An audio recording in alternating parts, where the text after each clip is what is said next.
Samuel Pepys was not an easy-going commuter. In the struggle to get from Seething Lane to Whitehall, he exhibited something close to the mindset of the average London cyclist, deploying the word cunt while slowly inflating with murderous feeling.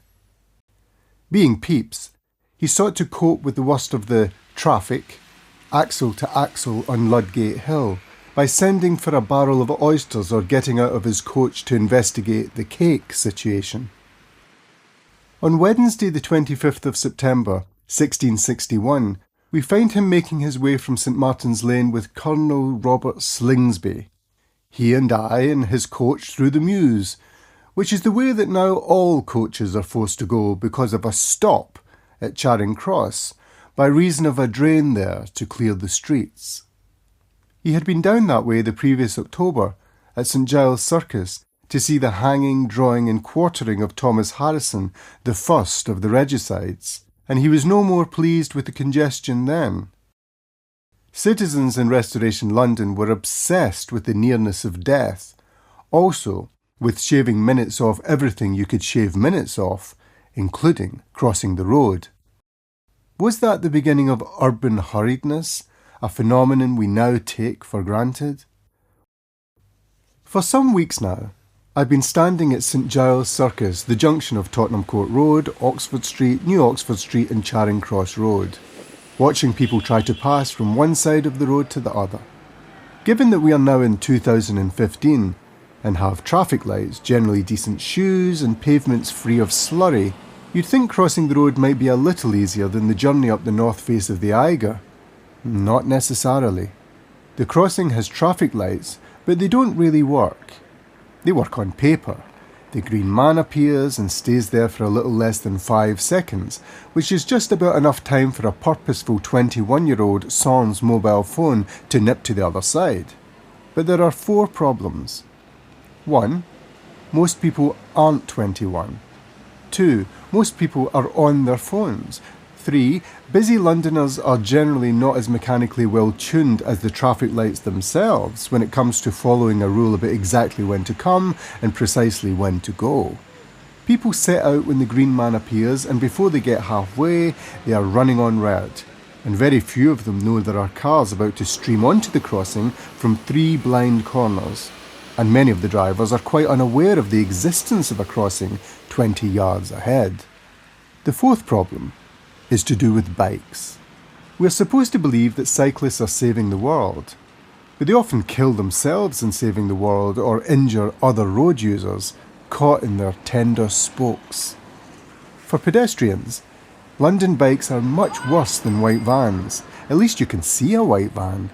And as I stood at the crossing, I kept seeing helmetless maniacs raining down like bombs or bombing through like rain.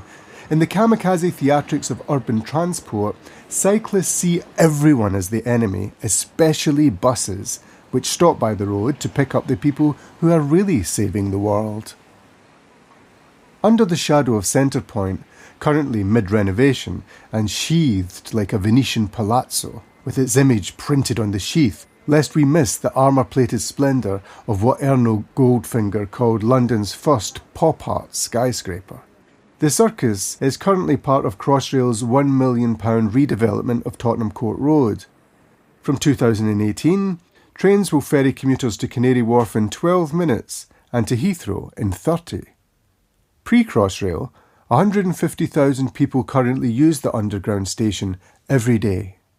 According to the Architect's Journal, the area around the station is set to become a mixed-use development which will pay tribute to the area's rock, jazz and pop heritage, centred on Denmark Street, officially Guitar Heaven.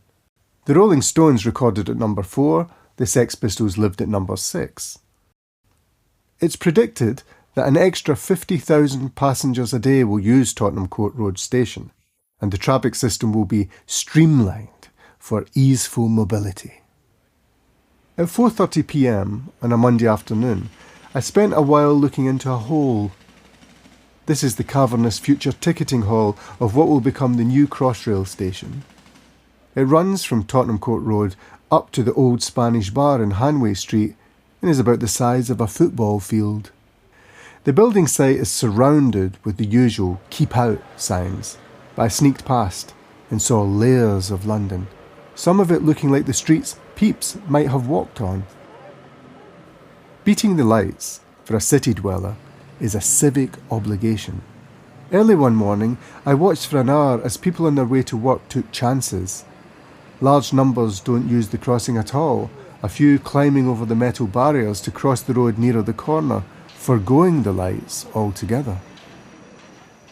The traffic signal was invented by John Peake Knight, a superintendent of the South Eastern Railway, and the first was installed outside the Houses of Parliament in 1868. They have always been objects of dispute, and even of irony. The first one exploded one morning due to a leaky gas valve, badly injuring the policeman operating it. The three-colour system was invented in America and operated in New York from 1918. Britain's first automatic signals appeared in Prince's Square in Wolverhampton in 1926.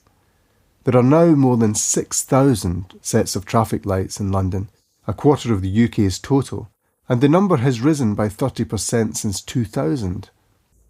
According to recent figures from the Department of Transport, Westminster has the third worst record in the country for pedestrian fatalities at road crossings, with an average of 14 deaths a year.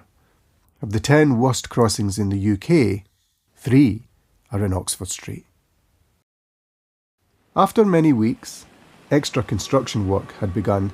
A traffic marshal, complete with white hard hat and high-vis trousers and tabard, arrived at the crossing, coming not shyly but not in glory either, and proceeded to spend the day helping the lawless pedestrian in her battle with the city juggernauts in their various guises.